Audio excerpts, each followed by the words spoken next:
Hello friends, welcome to my channel. आज के इस वीडियो में हम लोग देखने वाले हैं कि बीएससी नर्सिंग या फिर जीएनएम, बीएससी नर्सिंग या फिर जीएनएम में आपकी स्टार्टिंग सैलरी क्या होने वाली है। बीएससी नर्सिंग करने के बाद आपकी starting salary just after 4 year passing the BSc nursing आपकी स्टार्टिंग सैलरी क्या होने वाली है। इस वीडियो में पूरी जानकारी दी जाएगी और क्या सब स्कोप है बीएससी नर्सिंग करने के बाद, आपका क्या स्कोप है, क्या सैलरी है। बीएससी नर्सिंग करने के बाद आपका स्कोप क्या है, आप क्या कर सकते हैं, क्या सैलरी है आपकी, ये सारा कुछ इस वीडियो में हम लोग जानेंगे। जैसा कि हम लोग जानते हैं कि ये video salary just after passing the BSc nursing pass करने के बाद आपकी स्टार्टिंग सैलरी क्या होने वाली है, इस वीडियो में हम लोग देखने वाले हैं। तो बीएससी नर्सिंग करने के लिए आपको सबसे पहले 12th करना पड़ेगा। 12th करने के बाद आपको एंट्रेंस एग्जाम देना पड़ेगा। अगर आप गवर्नमेंट कॉलेज चाहते हैं, बीएससी नर्सिंग अगर आप गवर्नमेंट कॉलेज से करना चाहते हैं तो उसके लिए आपको एंट्रेंस एग्जाम देना पड़ेगा। क्या चीज का एंट्रेंस एग्जाम? अगर आप बिहार से हैं तो बीसीईसी का एग्जाम होता है, Bihar combined entrance examination, BCEC का एग्जामिनेशन होता है, जिसके थ्रू आपको गवर्नमेंट कॉलेज में एडमिशन मिलता है। टोटल बिहार में 9 गवर्नमेंट कॉलेज है जिसमें गवर्नमेंट कॉलेज के थ्रू एडमिशन मिलता है। गवर्नमेंट कॉलेज में, और जहां तक प्राइवेट कॉलेज का बात है, बिहार में टोटल 50 से भी ज्यादा गवर्नमेंट प्राइवेट कॉलेज है। तो प्राइवेट कॉलेज और गवर्नमेंट कॉलेज में क्या अंतर है, इस बात को इस वीडियो में, अगले वीडियो में बात करेंगे। इस वीडियो में हम लोग देखने वाले हैं कि आपकी स्टार्टिंग सैलरी क्या होने वाली है just after passing the BSc nursing या फिर आप जीएनएम। जो जीएनएम का कोर्स होता है, जीएनएम का कोर्स, वो जीएनएम का कोर्स 3 ईयर का कोर्स होता है, 3 ईयर का कोर्स होता है, लेकिन इक्विवेलेंट टू बीएससी नर्सिंग हो सकता है। कैसे? तो पोस्ट बेसिक बीएससी नर्सिंग 2 साल का कोर्स होता है, वो करने के बाद जीएनएम का 3 साल का कोर्स वो इक्विवेलेंट हो जाएगा बीएससी नर्सिंग के बराबर, बीएससी नर्सिंग के बराबर, और आपकी मान्यता दोनों इक्वल होगी, बीएससी नर्सिंग और पोस्ट बेसिक बीएससी नर्सिंग, यानी जो जीएनएम किए हुए हैं वो दोनों का इक्वल हो जाएगा। तो चलिए बात करते हैं कि आपकी स्टार्टिंग सैलरी क्या होने वाली है। तो जैसे कि आप बीएससी नर्सिंग आप 12th के बाद किसी भी एंट्रेंस एग्जाम दिए और किसी भी कॉलेज में एडमिशन लिए, चाहे वो गवर्नमेंट कॉलेज हो या फिर प्राइवेट कॉलेज हो।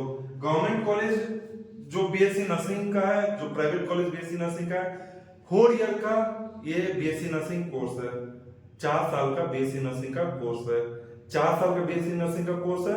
उसके बाद इसी में इंटर्नशिप भी 6 मंथ इंक्लूड है। बीएससी नर्सिंग का जो कोर्स है इसमें 6 मंथ का क्या इंक्लूड है, 6 मंथ का इंटर्नशिप इंक्लूडेड है, यानी कि टोटल 4 ईयर का कोर्स है, इंटर्नशिप मिला के 4 ईयर का कोर्स है। ऐसा नहीं कि 4 साल कोर्स किए उसके बाद 6 महीने का इंटर्नशिप किए, ऐसा नहीं है। अगर आप बिहार से कर रहे हैं तो 1500 रुपए स्टाइपेंड भी मिलता है आपको पर मंथ बीएससी करने का, ये 1500 रुपए स्टाइपेंड मिलता है।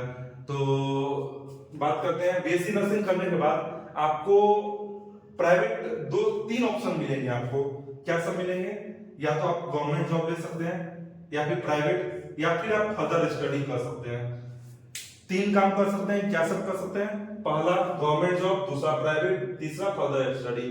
फर्दर स्टडी मतलब आप बीएससी करने के बाद आप एमएससी कर सकते हैं, एनपीसीसी का एग्जाम दे सकते हैं, एनपीसीसी कर सकते हैं।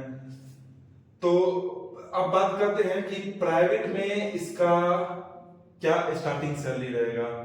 देखिए, जहां तक प्राइवेट का बात है तो प्राइवेट में ज्यादा सैलरी नहीं है, मतलब 15,000 से स्टार्ट है। कितना से स्टार्ट है? 15,000 से स्टार्ट है सैलरी, और मैक्सिमम 30,000 तक ओवर, ज्यादा से ज्यादा आपको 40 दे दिए ओवर, लेकिन उसमें मेहनत बहुत है, बहुत मतलब ज्यादा काम करना पड़ता है। By the way, government job, अब बात करते हैं गवर्नमेंट जॉब का। प्राइवेट जॉब के बारे में पता चल गया। प्राइवेट जॉब अब मिलेगा कैसे? क्या इसके लिए एग्जाम देना पड़ेगा?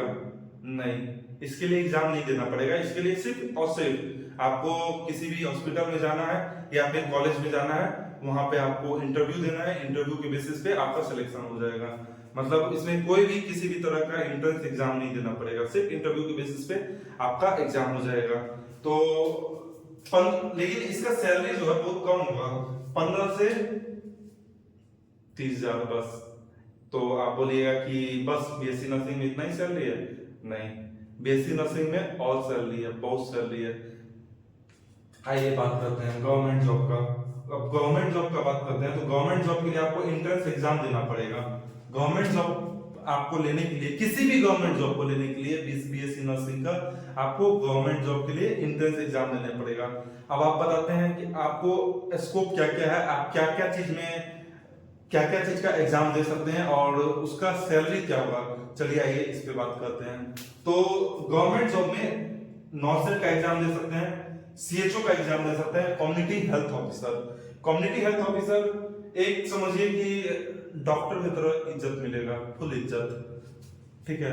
और नॉर्सेट में आप एम्स ऑफिसर बन सकते हैं, एम्स में ऑफिसर बन सकते हैं, एम्स नर्सिंग ऑफिसर बन सकते हैं।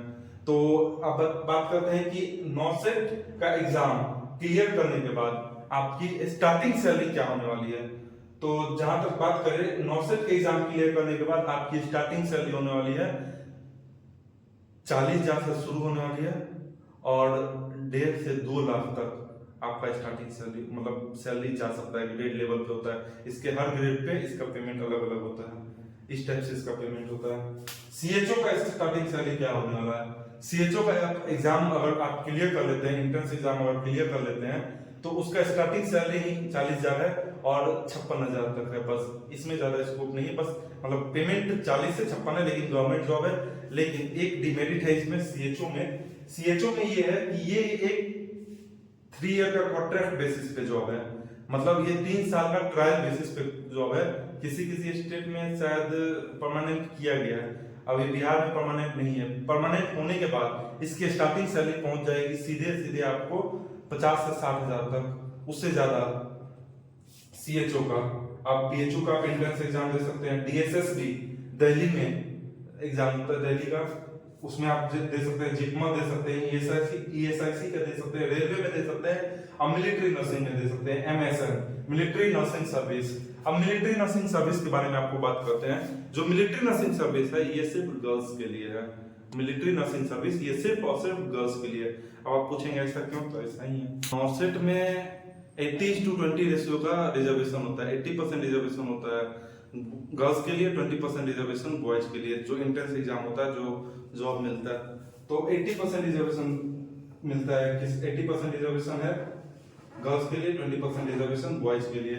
और स्टार्टिंग सैलरी 25,000 से 35,000, एवरेज सैलरी 40 से 60,000, एक्सपीरियंस में 70 से 1 लाख, सीनियर 1.5 लाख से 1.2 लाख से 1.8 लाख तक। अच्छा। जो मिलिट्री नर्सिंग सर्विस है, मिलिट्री नर्सिंग सर्विस सिर्फ और सिर्फ जहां तक जानते हैं गर्ल्स के लिए है। और इसमें जो सैलरी है, स्टार्टिंग सैलरी 50,000 से ऊपर से सैलरी स्टार्ट होती है और 1.5 लाख से 2 लाख तक जाता है सैलरी। आप फर्दर स्टडी में आप एमएससी कर सकते हैं।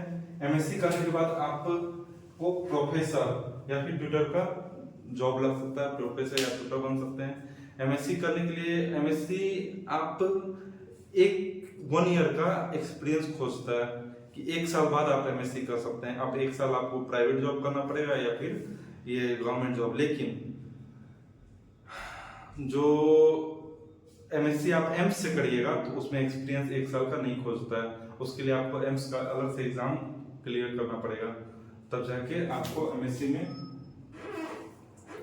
और ढेर सारा स्कोप है, आप फॉरेन में भी, अब्रॉड में जा सकते हैं। अब्रॉड में ढेर सारा फॉरेन में स्कोप है।